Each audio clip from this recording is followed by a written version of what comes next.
The vegetarians, for their part, would need to be able to protect themselves. Some, like the armored dinosaurs, had obvious built-in defenses.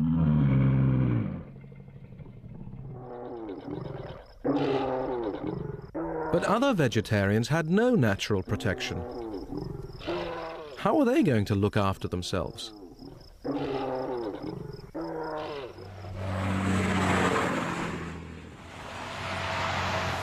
The answer lies among the ripples of a fossilized beach in Colorado.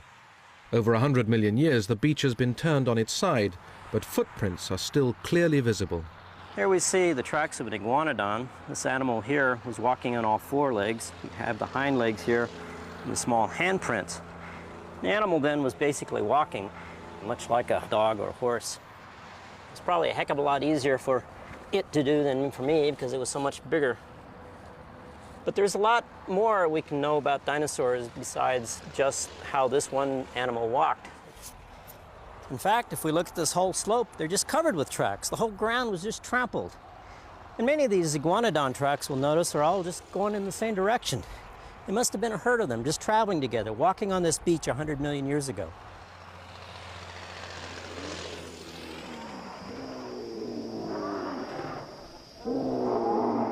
It wasn't just iguanodon. In fact, there's evidence for many of the plant-eating dinosaurs forming herds.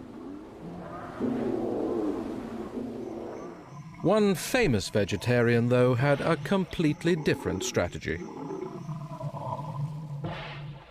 In the past, it's been assumed that Stegosaurus used its plates to cool itself down, the idea being that it would pump blood up to the plates where the excess heat could be dissipated. The evidence comes from looking closely at the plates. The grooves show that they were once covered with blood vessels, but some now think they had another use. I got thinking about this and came up with an alternative idea. By increasing that blood flow, the plates would blush as a form of display against perhaps an attacker. We can imagine a scene in which an Allosaurus is coming through the forest and comes upon a Stegosaurus.